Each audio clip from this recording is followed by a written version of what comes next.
Impact academy app पर आपका स्वागत है प्यारे बच्चों। हमारा जो टॉपिक है बहुत ही इंटरेस्टिंग मॉलिक्यूलर बायोलॉजी क्लास 2 है, ये है ना। मॉलिक्यूलर बायोलॉजी क्लास 1 में हमने डीएनए आरएनए के बारे में पढ़ा और उसमें आपने ध्यान किया हो तो हमने पढ़ा था कि हमने पढ़ा था कि जो डीएनए है हमारे और जो आरएनए है उसकी किस तरह से संरचना बनती है, और डीएनए का हमने हेलिक्स डबल हेलिक्स स्ट्रक्चर के बारे में हमने देखा था। ठीक है, तो देखो यहां पर जो आज हम पढ़ेंगे जो मॉलिक्यूलर बायोलॉजी क्लास 2 में, इसमें सारी के सारी डेफिनेशन है, पेपर में पूछी जाती है। जैसे एक पूछी जाती है ट्रांसक्रिप्शन, अनुलेखन, अनुलेखन का पूछा आता है। एक ट्रांसलेशन होता है, वो अनुवादन होता है मतलब।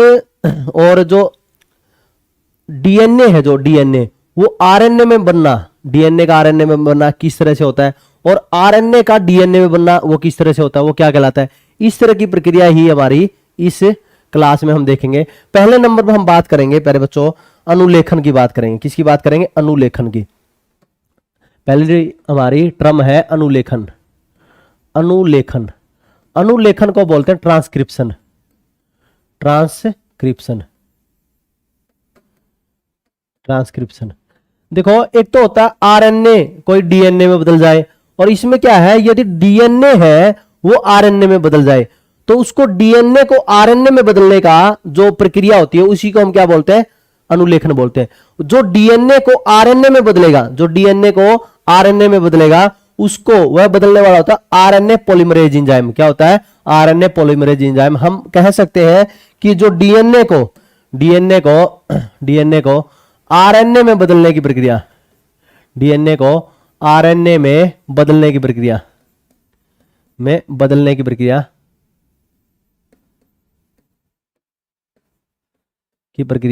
अनुलेखन कहलाती है। क्या कहलाती है? अनुलेखन कहलाती है। जितनी भी बार पेपर में आया है ये भाई इतना ही पूछ लिया जाता है, अनुलेखन कहलाती है। थोड़ा सा हाई लेवल में पूछना चाहे, देखो थोड़ा सा हाई लेवल में पूछना चाहे, थोड़ा सा हाई लेवल मतलब ज्यादा हाई लेवल भी नहीं है भी, आरएनए है जो डीएनए है उसको आरएनए में कौन बदलेगा, तो उसको बदलेगा एक एंजाइम, वो है आरएनए पॉलीमरेज। कौन सा है? RNA polymerase enzyme. Polymerase enzyme, RNA English में भी आरएनए पॉलीमरेज बोलते हैं। तो आरएनए पॉलीमरेज एंजाइम है वो किस में बदलता है? डीएनए को आरएनए में बदलने का कार्य करता है। प्यारे बच्चों देखो जो हमारी प्रोकैरियोटिक सेल होती है, एक तो होती है प्रोकैरियोटिक सेल, एक होती है यूकैरियोटिक। थोड़ा बता दूं मैं, जो प्रोकैरियोटिक सेल है, जब हम अगला जो आगे जो टॉपिक पढ़ेंगे, एक है प्रोकैरियोटिक सेल होती है, एक यूकैरियोटिक सेल होती है। प्रोकैरियोटिक सेल जो होती है, प्रोकैरियोटिक सेल, इसको बोलते हैं प्रो मीन इनिशियल, कैरियोटिक मतलब न्यूक्लियस, इनिशियल न्यूक्लियस हो जिसमें मतलब पूर्ण रूप से न्यूक्लियस ना हो, केंद्रक पूर्ण रूप से ना हो। इनिशियल का मतलब शुरुआती रूप से केंद्रक हो, नाभिक है वो पूर्ण रूप से ना हो। जैसे कौन सा? बैक्टीरिया की कोशिका, कवक की कोशिका, ये हमारी क्या होती है? प्रोकैरियोटिक कोशिका होती है। एक बार मैंने आपको थोड़ा सा बेसिक बता दिया, और तो हम पूरा अच्छी तरह से, बैक्टीरिया हो गया, कवक की कोशिका हो गई। एक होगी यूकैरियोटिक कोशिका। यूकैरियोटिक कोशिका हो गई यूकैरियोटिक। यूकैरियोटिक में यू का मतलब क्या होता है? ट्रू। यू का मतलब क्या होता है? ट्रू। कैरियोटिक का मतलब क्या होता है? न्यूक्लियस, जिसमें ट्रू न्यूक्लियस हो। जैसे मानव की कोशिका है, जंतु है पादप कोशिका, पौधों की कोशिका भी हमारी क्या है? यूकैरियोटिक कोशिका होती है। ठीक है, यूकैरियोटिक। तो देखो एक तो होती है प्रोकैरियोटिक, सीधा याद करना है, बैक्टीरिया व कवक की कोशिका प्रोकैरियोटिक है। यूकैरियोटिक कोशिका कौन सी है? पादप व जंतु कोशिका क्या है? यूकैरियोटिक कोशिका है। और यूकैरियोटिक है जिसमें ट्रू न्यूक्लियस है, नाभिक पाया जाता है अच्छी तरह से। बस तो हम देखते हैं जो प्रोकैरियोटिक सेल होगी में एक ही प्रकार का आरएनए पॉलीमरेज सभी प्रकार के आरएनए का अनुलेखन कर देगा। मतलब अकेला प्रोकैरियोटिक सेल में एक ही प्रकार का आरएनए पॉलीमरेज वो सभी प्रकार के आरएनए का अनुलेखन कर देगा। सभी प्रकार का आरएनए का कैसे? मतलब कहने का अर्थ यह है कि वो पूरा का पूरा अकेला ही डीएनए को किस में बदल देगा? आरएनए में अकेला ही बदल देगा। मतलब प्रोकैरियोटिक सेल में हम कह सकते हैं, प्रोकैरियोटिक सेल में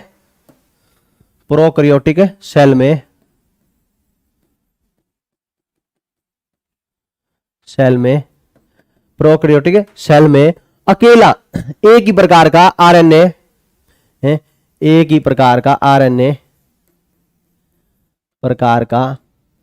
आरएनए पॉलीमरेज, एक ही प्रकार का आरएनए पॉलीमरेज, सभी प्रकार के आरएनए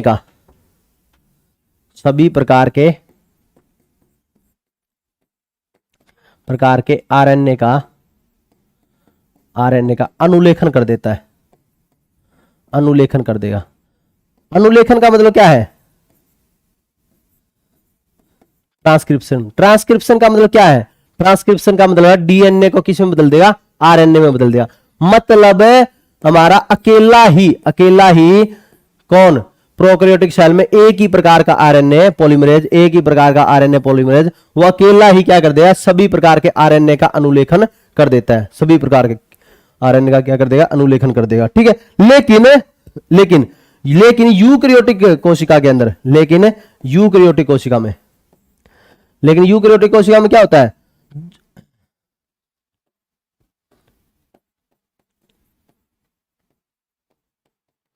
लेकिन यूकैरियोटिक सेल में क्या होता है प्यारे बच्चों? इसमें क्या होता है? एक आरएनए है, मानो एक डीएनए ले लिया, यदि उसको अलग आरएनए बनाना है तो अलग प्रकार का ही आरएनए पॉलीमरेज की आवश्यकता होगी। मतलब उसके लिए आरएनए अलग का होगा और अलग प्रकार का आरएनए होगा तो अलग ही प्रकार का आरएनए का अवलोकन करेगा। ठीक है। यूकैरियोटिक सेल में अलग अलग प्रकार का आरएनए पॉलीमरेज होती है और अलग अलग प्रकार का आरएनए का अनुलेखन करेगा और अलग प्रकार का आरएनए ही बनाएगा। देखो मैं एक उदाहरण पहले तो लिख देता हूं मैं, लेकिन यूकैरियोटिक सेल में अलग अलग प्रकार का, सिंपल शब्दों में लिख देता हूं, अलग अलग प्रकार का आरएनए पॉलीमरेज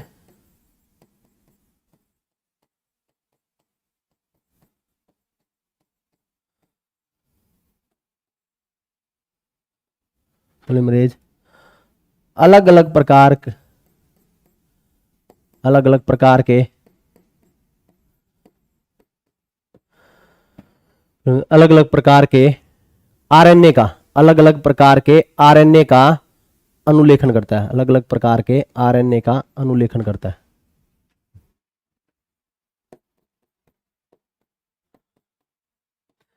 देखो अब आ जाएगा आपको समझ में अनुलेखन कैसे करता है। जैसे मानो एक डीएनए है, ठीक है, ठीक है, वह है उसके लिए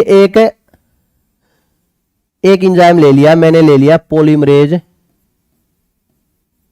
आरएनए पॉलीमरेज 1 ले लिया, आरएनए पॉलीमरेज 1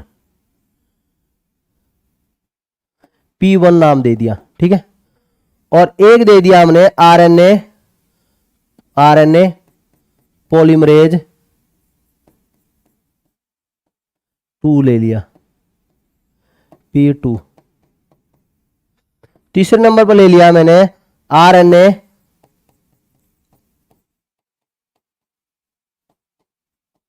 परेज P3 ले लिया। ठीक है। एक एंजाइम ये ले लिया, एक एंजाइम ले लिया P1, P2, P3, 3 एंजाइम ले लिए। ठीक है। RNA polymerase 1, RNA polymerase 2, RNA polymerase 3, 3 प्रकार के हमने ले लिए। तो देखो जो आरएनए है, आरएनए पॉलीमरेज 1 है, वो उसने बना लिया मानो आरएनए, क्या बना लिया? आरएनए बना लिया, राइबोसोमल आरएनए बना लिया। आरएनए पॉलीमरेज P2 है, उसको बना लिया mRNA, क्या बना लिया? mRNA, मैसेंजर आरएनए बना लिया। ठीक है। जो आरएनए पॉलीमरेज P3 है, उसने बना लिया tRNA, ट्रांसफर आरएनए बना लिया, क्या बना लिया? ट्रांसफर आरएनए बना लिया। तो इस तरह से आप देखो यूकैरियोटिक सेल जितनी होगी में अलग अलग प्रकार के आरएनए, अलग अलग प्रकार के आरएनए का अनुलेखन करते हैं, मतलब अलग अलग प्रकार के आरएनए ही बनाते हैं। ठीक है। अलग अलग प्रकार के आरएनए ही बनाएंगे प्यारे बच्चों। ठीक है। इसमें कोई वो नहीं है। ठीक है। अब आपको ये ध्यान में आया होगा कि ये जो mRNA आरएनए मास्टर ने बताए हैं, ये भी कई बार एक दो जगह देखे गए हैं। क्या इससे भी क्वेश्चन पूछा जाता है? देखो इससे जो क्वेश्चन आते हैं वो भी सिंपल आते हैं, लेकिन बच्चे घबरा जाते हैं तो देखो अनुलेखन से अभी तक यहां से जो मैंने अभी बताया है, यहां से जो केवल एक क्वेश्चन ही पूछा जाता है, आपको यह ध्यान रखना है। वो क्वेश्चन क्या है? डीएनए को आरएनए में बदलने की प्रक्रिया क्या कहलाती है? अनुलेखन कहलाती है। और बस ज्यादा से ज्यादा ये पूछ ले कि डीएनए को आरएनए में बदलने का कार्य कौन करता है? आरएनए पॉलीमरेज करता है। एक डीएनए पॉलीमरेज भी है, वो अलग चीज है। डीएनए पॉलीमरेज की सहायता से तो डीएनए का संश्लेषण करते हैं। डीएनए का उसकी खोज अलग की थी, उसकी खोज तो वैज्ञानिक आर्थर कॉनबर्ग ने की थी 1962 के अंदर, ठीक है। तो वो अलग सिस्टम है, इसका अलग सिस्टम है, ठीक है।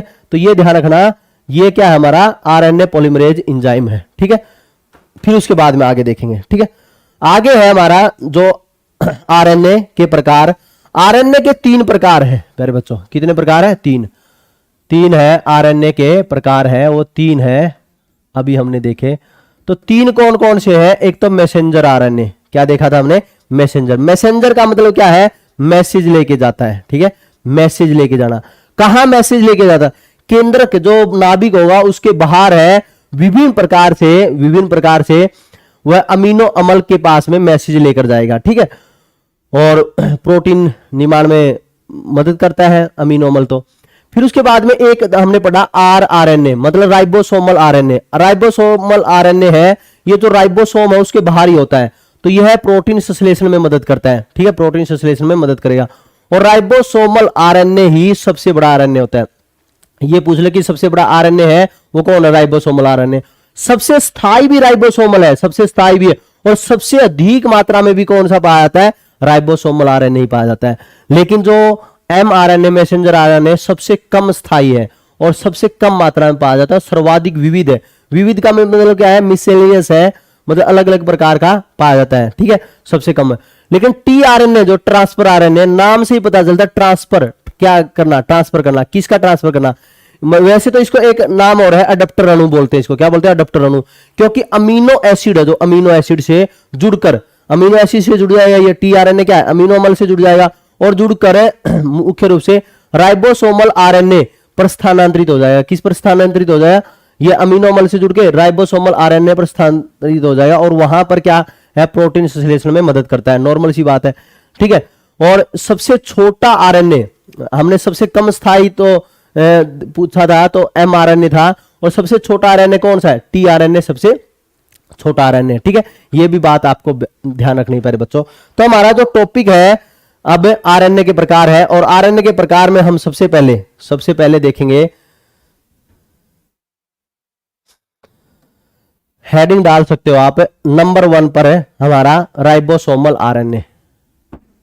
पहले नंबर पर हम डाल सकते हैं राइबोसोमल आरएनए।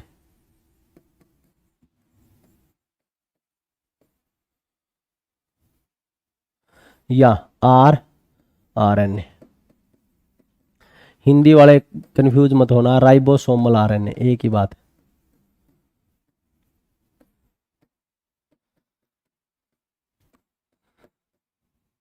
तो यह क्या काम करता है? यह राइबोसोम के बाहर, राइबोसोम पर स्थित होता है। यह राइबोसोम पर स्थित होता है,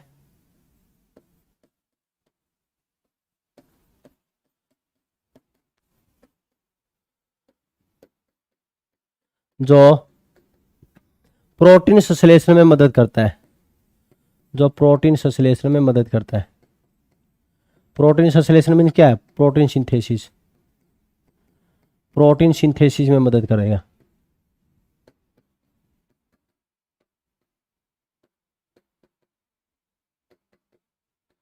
प्रोटीन सिंथेसिस में मदद करता है।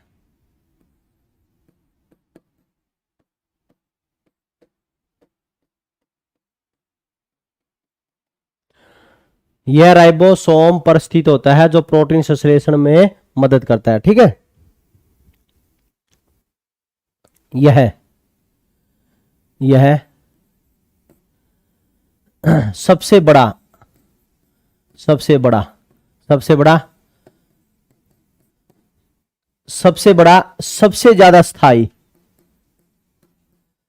ज्यादा स्थाई मीन्स क्या है? परमानेंट, मतलब स्टेबल है, ठीक है। स्टेबल, सबसे ज्यादा स्थाई, स्टेबल है। और एक और बताया था मैंने, सबसे अधिक मात्रा में भी यही पाया जाता है। ठीक है, सबसे अधिक मात्रा में पाया जाने वाला, सबसे अधिक मात्रा में।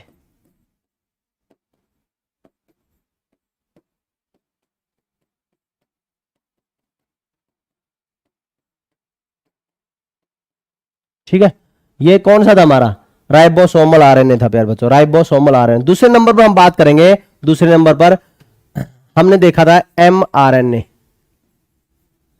MRNA messenger RNA, messenger RNA. Messenger का काम क्या होता है, एक मूवी आई थी मैसेंजर ऑफ गॉड, मतलब भगवान को मैसेज देना। ठीक है, किसकी थी पता नहीं, मुझे ध्यान नहीं है, थी किसी की थी। ठीक है, तो खूब पोस्टर लगाए गए थे, किसकी थी वो मुझे ध्यान नहीं है। एमआरएनए है, मैसेंजर आरएनए है, मैसेज देने का काम करेगी। और कहां होती है, केंद्रक के बाहर होती है, और केंद्रक के बाहर होगी और क्या काम करेगी, तो यह मुख्य रूप से विभिन्न आदेश है वो अमीनो अम्ल तक, विभिन्न आदेश मिलकर अमीनो अम्ल तक पहुंचाती है। ठीक है, तो केंद्रक के बाहर स्थित होती है, हम कह सकते हैं केंद्रक के बाहर स्थित होता है, केंद्रक के बाहर, बाहर विभिन्न विभिन्न आदेशों को, विभिन्न आदेशों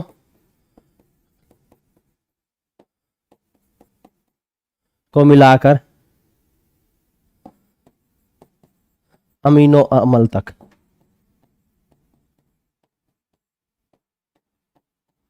पहुंचाती।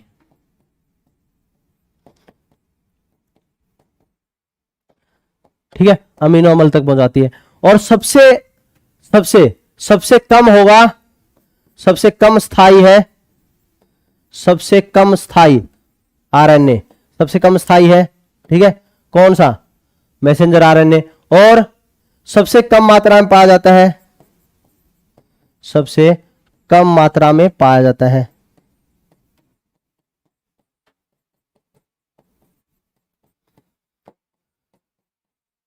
पहले नंबर क्या था, क्या था, सबसे ज्यादा मात्रा में, और ये सबसे कम स्थायी, पहले वाला सबसे ज्यादा स्थायी था। और हमने ध्यान किया है कि यह सर्वाधिक विविध भी है। विविध का मतलब क्या है, कोई अलग अलग प्रकार से रूप ले ले, सर्वाधिक विविध है तो वह स्टेबल भी कम होगा, सिंपल सी बात है, कम स्टेबल, इसलिए ये सर्वाधिक विविध भी है। ठीक है, सर्वाधिक विविध, विविध मतलब अलग अलग प्रकार से होता है, ये विभिन्न विभिन्न रूप है इसके। बोलते हैं ना कि भारत विविधताओं का देश है। विविधता का मतलब क्या है, मतलब इसके अंदर है बहुत सारे डाइवर्सिटी है, तो इसके अंदर बहुत सारी डाइवर्सिटी है। ठीक है, विविध। तीसरे नंबर पर हम बात करेंगे टीआरएनए। तीसरे नंबर पर क्या है, टीआरएनए, ट्रांसफर आरएनए।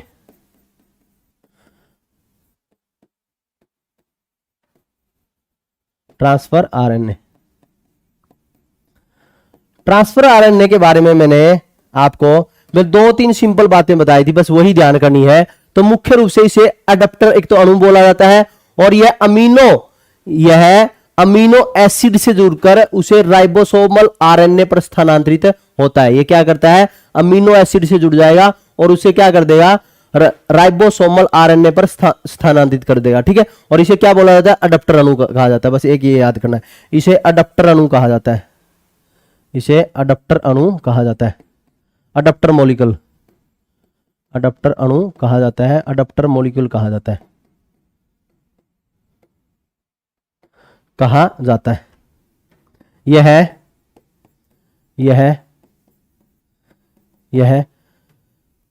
यह मुख्य रूप से अमीनो अम्ल से जुड़कर, यह अमीनो एसिड से जुड़कर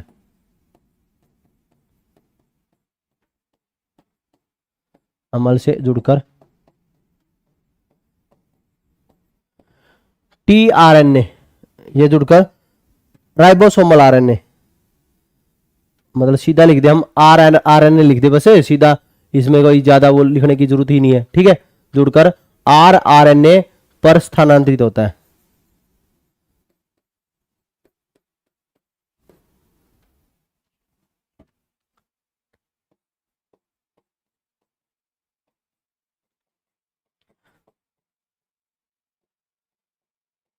तो स्थानांतरित की बात थी, ट्रांसफर का मतलब क्या है, स्थानांतरित की बात है, तो इसलिए इसका नाम हमारा क्या है, टीआरएनए। और सबसे छोटा आरएनए पूछ ले, सबसे छोटा आरएनए, तो यही तो है टीआरएनए, सबसे छोटा आरएनए टीआरएनए।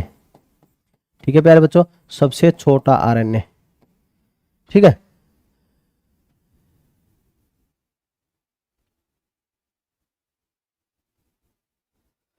ये था हमारा आरएनए। क्या था, आरएनए था।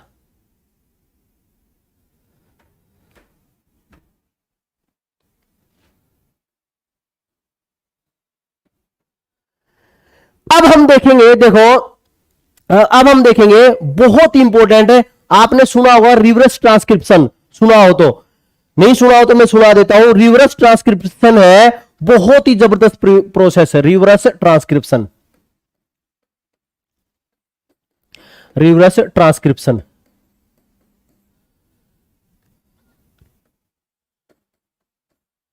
एक इंजाइम होता है, रिवर्स ट्रांसक्रिप्टेज इंजाइम, उसी से यह प्रोसेस होती है, रिवर्स ट्रांसक्रिप्शन प्रोसेस। क्या है रिवर्स ट्रांसक्रिप्शन?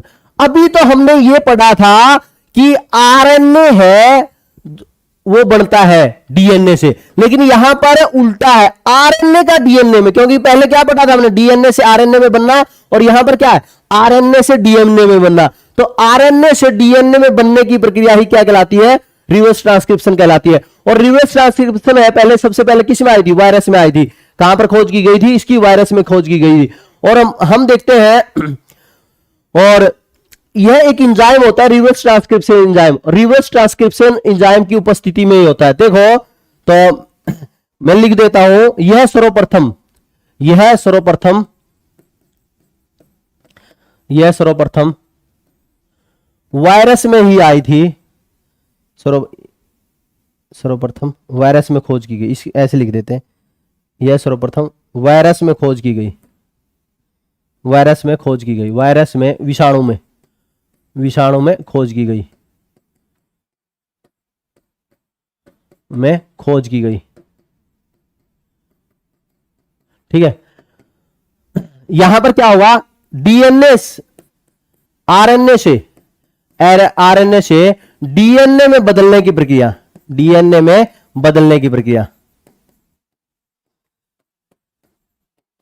की प्रक्रिया क्या कहलाती है, रिवर्स ट्रांसक्रिप्शन कहलाती है, रिवर्स ट्रांसक्रिप्शन कहलाती है, रिवर्स ट्रांसक्रिप्शन कहलाती है। कौन बदलता है आरएनए को डीएनए में, कौन बदलता है, इसको बदलने का कार्य, इसको बदलने का कार्य, बदलने का कार्य कौन करता है, एक इंजाइम करता है, बदलने का कार्य रिवर्स ट्रांसक्रिप्टेज इंजाइम करता है। कौन करता है, रिवर्स ट्रांसक्रिप्टेज इंजाइम, क्रिप्टेज इंजाइम, इंजाइम करता है, reverse transcripts, reverse transcripts, transcriptase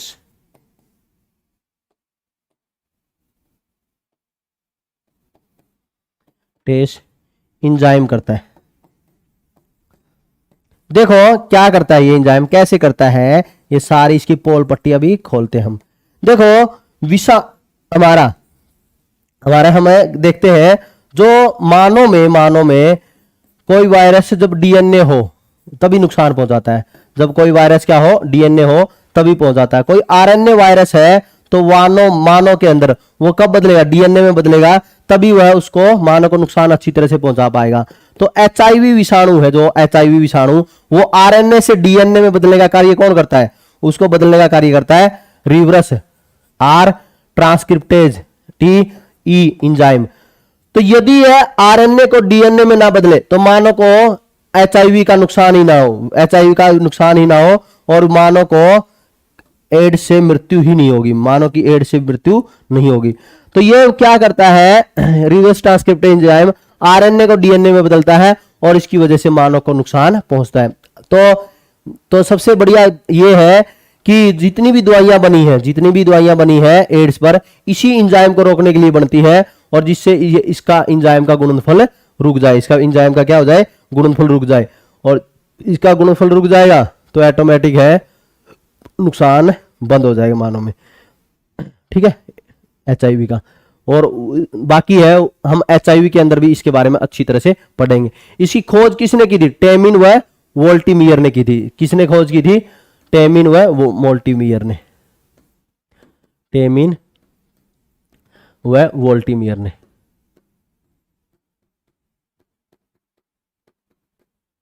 ठीक है, एक बार लिख दो फिर हम आगे देखेंगे, जल्दी लिखो।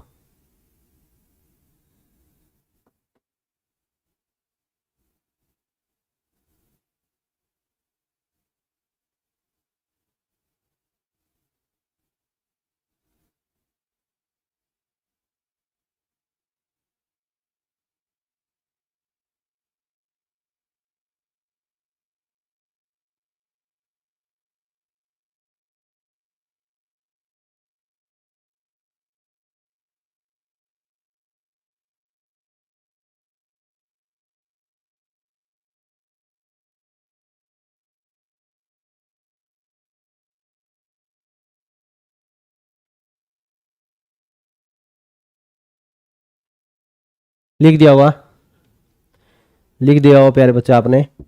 तो हम देख लेते हैं आगे। ठीक है, हो गया। खोज किसने की थी, टेमिन और बोल्टीमियर ने, टेमिन और बोल्टीमियर ने।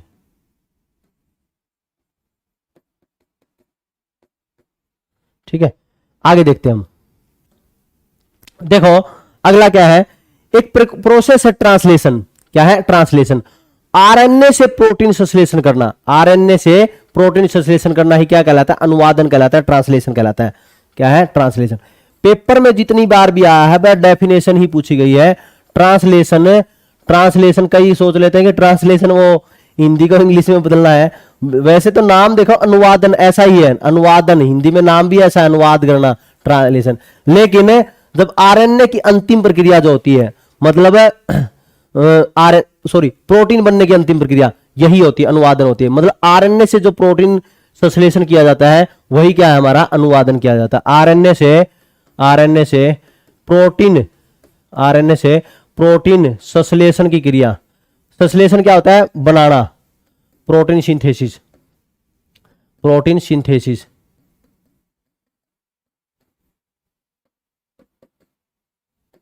आरएनए से प्रोटीन सिंथेसिस की क्रिया अनुवादन कहलाती है, अनुवादन कहलाती है। तो हम कह सकते हैं इसको, हम क्या कह सकते हैं, इसे कह सकते हैं, इसे यह भी कह सकते हैं, इसे यह भी कह सकते हैं कि प्रोटीन बनाने की, कह सकते हैं कि प्रोटीन बनाने की अंतिम प्रक्रिया है। क्या बोल सकते हैं, प्रोटीन बनाने की अंतिम, इसे यह भी कह सकते हैं कि यह प्रोटीन बनाने की अंतिम क्रिया है।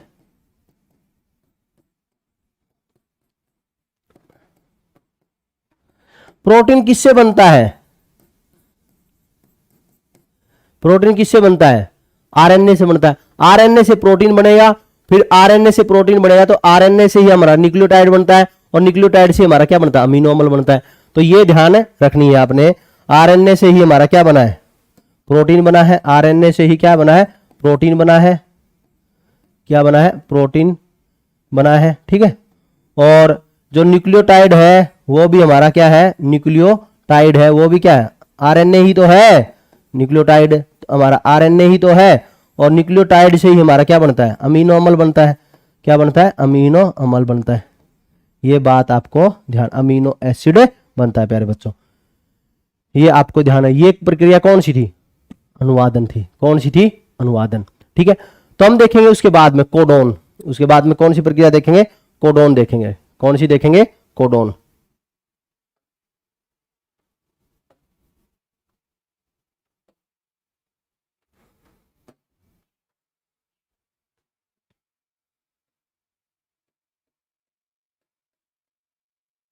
देखो कोडोन है, हरगोविंद खुराना ने दी थी। कोडोन की प्रक्रिया किसने दी थी? हरगोविंद खुराना। आपने ध्यान किया हो कई बार पेपर में पूछा आता है डॉक्टर हरगोविंद खुराना कहाँ के हैं? भारत के हैं। अमेरिका में जाकर बसे और उन्होंने क्या दिया? जेनेटिक कोडोन दिया। जो कोडोन की खोज करता है वो हमारे डॉक्टर हरगोविंद खुराना ही तो है। कोडोन की खोज करता कौन है? हरगोविंद खुराना है। हरगोविंद खुराना है। क्या है ये ऐसा इतना अच्छा है क्या इसको नोबेल पुरस्कार ही दे दिया? देखो कोडोन बनाना, हमारा जो डीएनए आरएनए का कोड बनाना बहुत ही जटिल प्रक्रिया। इसमें क्या होता है, जो मैसेंजर आरएनए पर 3 न्यूक्लियोटाइड होते हैं का एक विशेष क्रम होता है, और जो प्रोटीन संश्लेषण में अमीनो एसिड को कोड कर देता है उसे ही कोडोन बोलते हैं। मतलब क्या हो गया, ध्यान से सुनना। मैसेंजर आरएनए है, एमआरएनए, पर उपस्थित 3 न्यूक्लियोटाइड का, यहां लिख देता हूं मैं, मैसेंजर आरएनए का, मैसेंजर आरएनए पर 3 न्यूक्लियोटाइड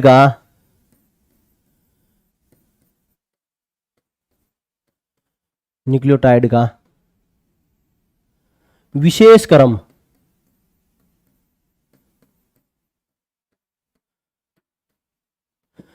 न्यूक्लियोटाइड तो नहीं भूल गए हो आप? न्यूक्लियोटाइड है, न्यूक्लियोटाइड हमने देखा था जो शुरू में हमारे हमारे जब हमने स्ट्रक्चर देखा था उसमें हमने देखा था कि फॉस्फेट मिलता है। ठीक है, फॉस्फेट मिलने के बाद में जो बंध बनता है, फॉस्फेटिक एसिड बॉन्ड बनता है, फॉस्फेटिक बॉन्ड बनता है, और उसके बाद में हमारा क्या बनता है? फिर बंध बनने के बाद में क्या बनता है? शुरू में तो हमारा क्या बनता है? जो शुरू में तो हमारा क्या है, जो प्रक्रिया बनती है वो न्यूक्लियोटाइड की प्रक्रिया बनती है, और उसी न्यूक्लियोटाइड से प्रक्रिया से हमारा क्या बनता है? पूरा पूरा अक्षार बनता है। ठीक है, जो अक्षार में हमने न्यूक्लियोटाइड में हमने देखा था एडिनिन और थाइमिन और गुआनिन और साइटोसिन, वो किसका निर्माण करते हैं? न्यूक्लियोटाइड का निर्माण करते हैं। आपको ध्यान आया हो तो वही है ये। ठीक है, मैसेंजर आरएनए पर 3 न्यूक्लियोटाइड का विशेष क्रम, 3 न्यूक्लियोटाइड का विशेष क्रम जो प्रोटीन संश्लेषण को, जो प्रोटीन संश्लेषण में जो प्रोटीन संश्लेषण में जो प्रोटीन संश्लेषण में प्रोटीन सिंथेसिस में, मतलब प्रोटीन संश्लेषण में अमीनो अमल को का कोड करे। संश्लेषण में अमीनो अमल को कोड करे मतलब जो प्रोटीन संश्लेषण हुआ है उसमें अमीनो अमल को कोड करे, उस पूरी प्रक्रिया को क्या बोलते हैं? उसे कोडोन कहते हैं। उसे क्या बोलते हैं? कोडोन कहते हैं। और जो हमारे 20 प्रकार के, उसे क्या कहते हैं? कोडोन कहते हैं। हमारे 20 प्रकार के अमीनो एसिड है, तो 20 प्रकार के अमीनो एसिड को कोड करते हैं तो कुल 64 कोडोन होते हैं। क्या होता है? 20 अमीनो एसिड को कोड करने के लिए कितने कोडोन होते हैं? 64। ये भी क्वेश्चन पूछा जा सकता है। 20 अमीनो अमल को कोडोन करने के लिए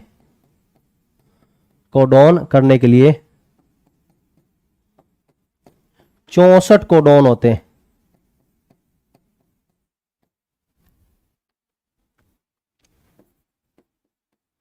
पेपर में कैसे पूछा जा सकता है?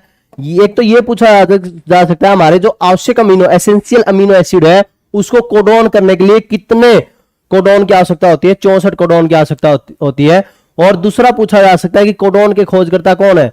हरगोविंद खुराना है। ठीक है, तो ये है हमारा कोडोन से ये क्वेश्चन पूछा जा सकता है प्यारे बच्चों। ठीक है, हमारा कोडोन हो गया। इसके बाद में मैंने आपको एक प्रक्रिया बताई थी डीएनए का संश्लेषण करना। क्या करना? डीएनए का संश्लेषण।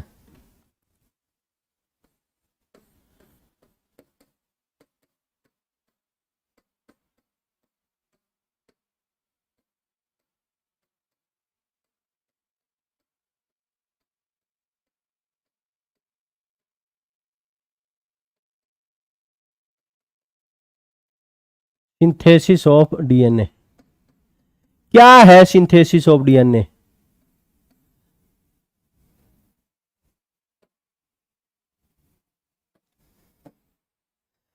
देखो मैंने आपको बताया था आरएनए पॉलीमरेज होता है। क्या होता है? RNA polymerase. तो आरएनए पॉलीमरेज के अलावा एक डीएनए पॉलीमरेज भी होता है। क्या होता है? DNA polymerase. जो डीएनए पॉलीमरेज है वही क्या करता है? डीएनए पॉलीमरेज नामक एंजाइम वही एंजाइम है डीएनए का संश्लेषण करता है। क्या करता है? डीएनए का। इसी एंजाइम की मदद से डीएनए का संश्लेषण होता है। ठीक है। और डीएनए पॉलीमरेज नामक एंजाइम की खोज किसने की थी? वो की थी ऑर्थन कॉर्नबर्ग ने। किसने की थी? ऑर्थन कॉर्नबर्ग ने। ठीक है। खोजकर्ता कौन थे? खोजकर्ता ऑर्थर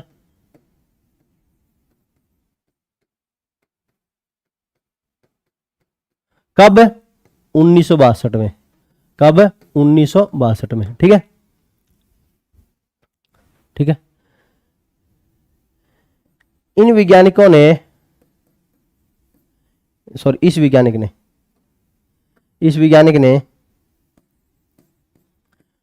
ने डीएनए पॉलीमरेज एंजाइम की खोज की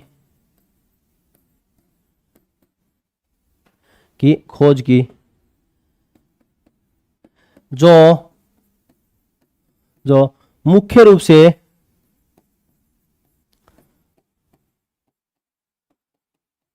डीएनए का संश्लेषण करता है। मुख्य रूप से क्या करता है? डीएनए का संश्लेषण करता है। क्या करेगा? डीएनए का संश्लेषण करेगा। ठीक है। बस इतना ही ध्यान करना है। डीएनए का संश्लेषण करता है।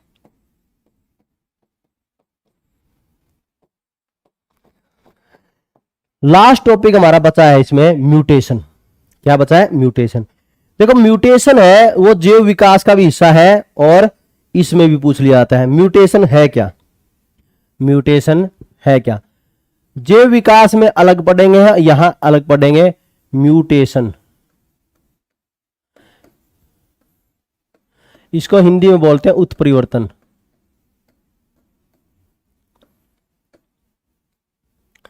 उत्परिवर्तन, म्यूटेशन थ्योरी।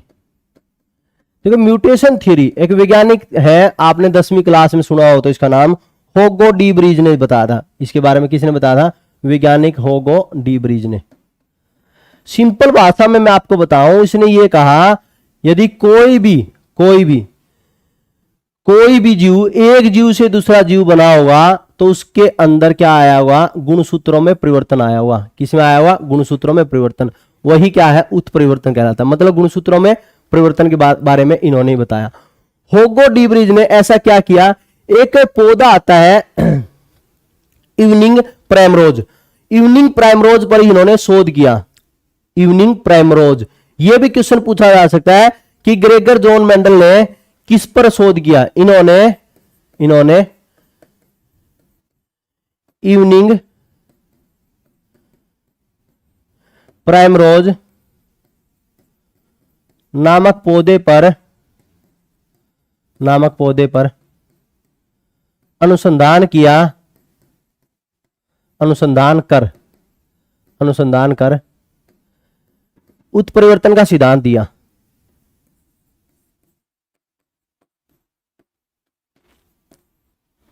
उत्परिवर्तन का सिद्धांत दिया।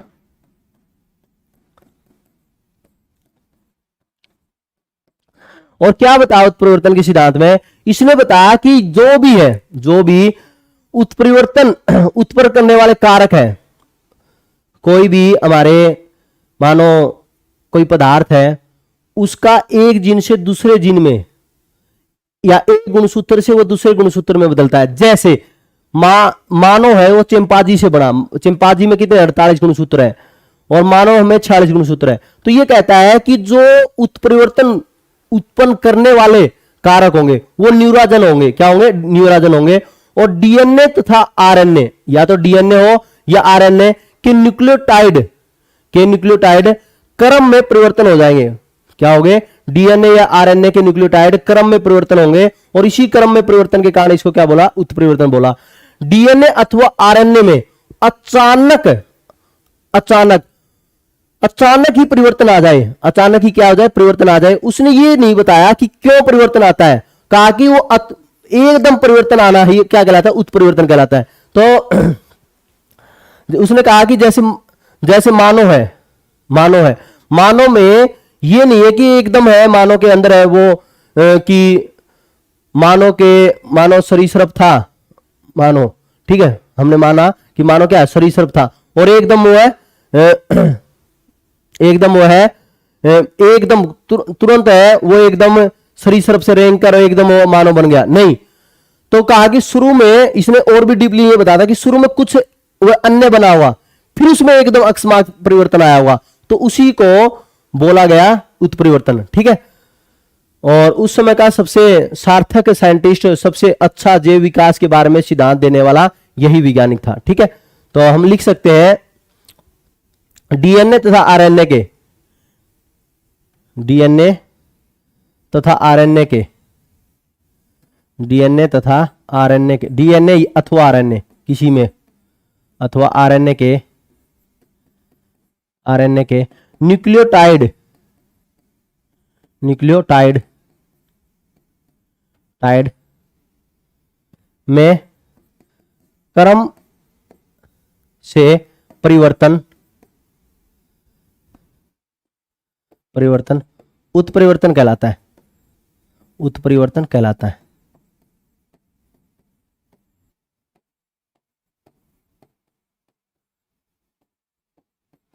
क्रम से परिवर्तन क्या कहलाता है, उत्परिवर्तन कहलाता है, ठीक है।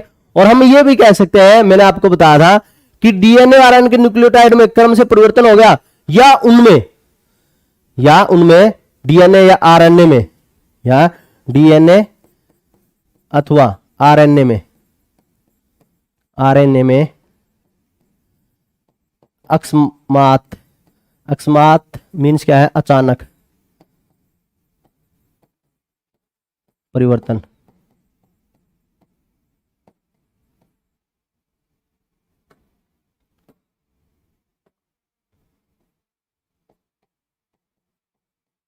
परिवर्तन क्या कहलाएगा, उत्परिवर्तन कहलाता है।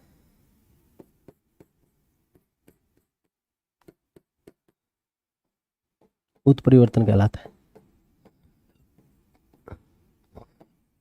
उत्परिवर्तन कहलाता है।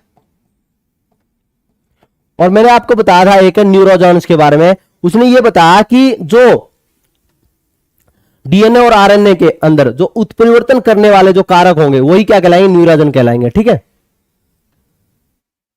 डीएनए या आरएनए में, या आरएनए में परिवर्तन जो चेंज करेंगे, परिवर्तन करने वाले कारक, वाले कारक न्यूरोजन कहलाते हैं। क्या कहलाते हैं प्यारे बच्चों, न्यूरोजन कहलाते हैं।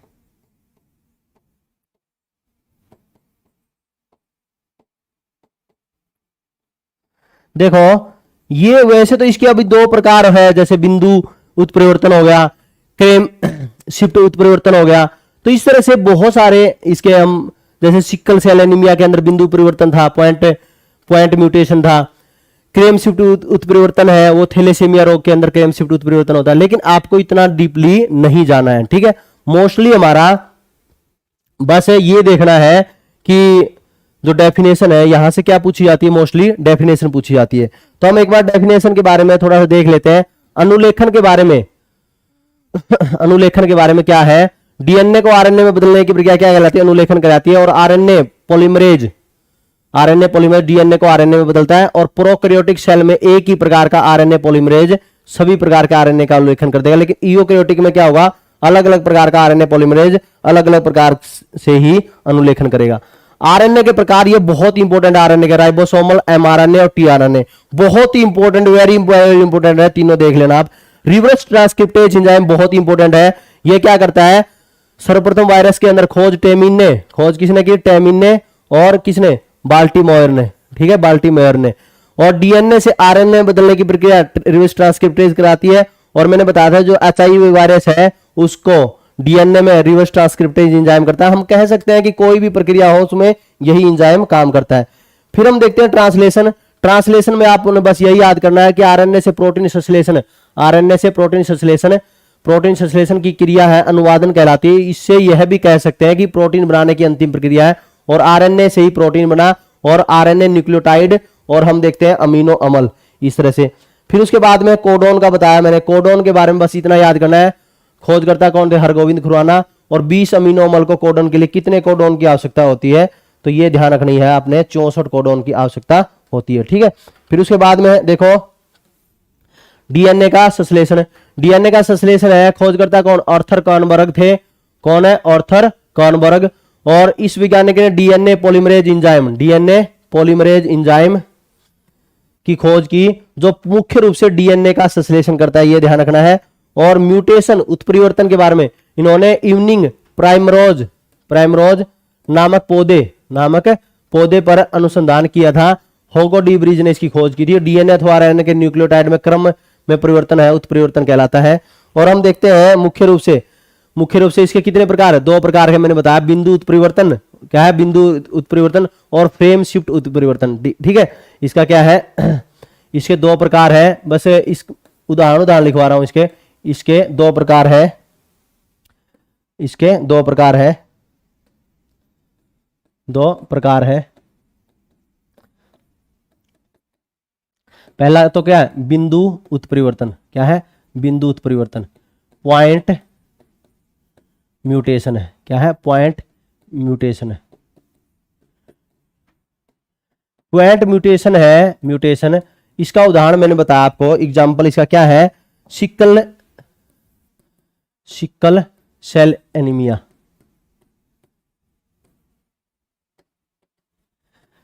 देखो, सिकल सेल एनीमिया एक आनुवंशिक बीमारी है। इसमें जो आरबीसी का आकार है, आरबीसी का आकार सिकल जैसा हो जाता है।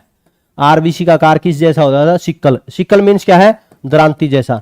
इसलिए इसका नाम है सिकल सेल एनीमिया। आरबीसी का आकार द्रांति जैसा, द्रांति तो लिख ही दिया, द्रांति जैसा हो जाता है, सिकल जैसा हो जाता है। और इसी को हम क्या बोलते हैं? पॉइंट, बिंदु उत्परिवर्तन बोलते हैं। क्या बोलते हैं? बिंदु उत्परिवर्तन बोलते हैं। ठीक है, बस इसमें क्या होता है? एक न्यूक्लियोटाइड का प्रतिस्थापन दूसरे न्यूक्लियोटाइड में हो जाता है। इसमें क्या हो जाता है? एक न्यूक्लियोटाइड है, इसमें एक न्यूक्लियोटाइड प्रतिस्थापन क्या होता है? ट्रांसप्लांट टाइड, एक न्यूक्लियोटाइड दूसरे न्यूक्लियोटाइड में प्रतिस्थापित, न्यूक्लियोटाइड में प्रतिस्थापित,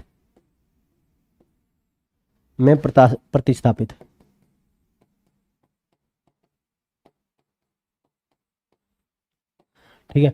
और जैसे सिकल सेल एनीमिया है ना, इतना जबरदस्त है, हो जाता है। आरबीसी का आकार द्रांति जैसा हो जाएगा तो इनको कभी भी मलेरिया रोग नहीं होगा, क्योंकि मलेरिया में जो प्लाज्मोडियम परजीवी है, जब भी इनको खाएगा तो आरबीसी को खाएगा तो उसकी मृत्यु हो जाएगी, क्योंकि आरबीसी का आकार क्या है? द्रांति जैसा है। तो जबरदस्त है। आप देखो, आनुवंशिक बीमारी है लेकिन फायदा है। ठीक है, फिर मैंने बताया शिफ्ट फ्रेम, मतलब क्या होगा? Shift frame. ठीक है, या फ्रेम शिफ्ट भी बोल देते हैं। ठीक है, फ्रेम शिफ्ट उत्परिवर्तन।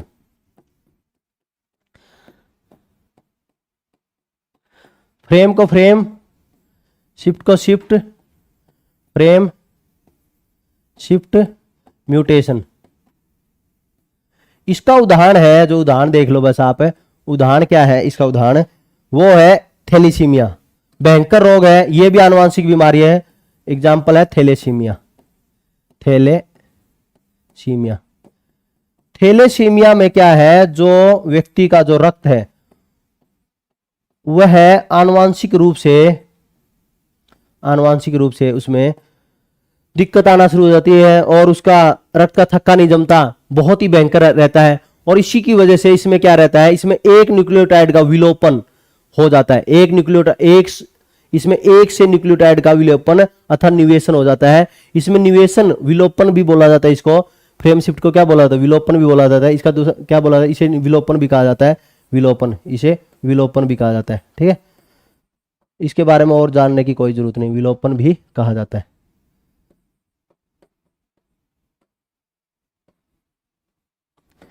ठीक है प्यारे बच्चों, इतना ही जानेंगे हम।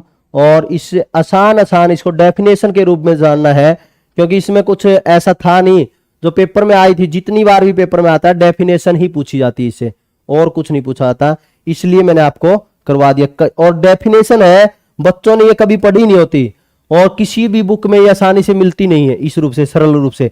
इसलिए मुझे बच्चे हैं क्या करते हैं, आपने देखा होगा कई बार किसी एग्जाम में पूछा जाता है, कहा कि पेपर बाहर से ही था, तो इसी तरह के क्वेश्चन होते हैं वो जो बाहर से होते हैं ना, वो बाहर से बोले जाते हैं, वो इसी प्रकार के क्वेश्चन होते हैं। ठीक है प्यारे बच्चों, ठीक है, आज के लिए हमारा इतना ही, बाकी हमारा अगली क्लास में होगा। Best wishes, best of luck.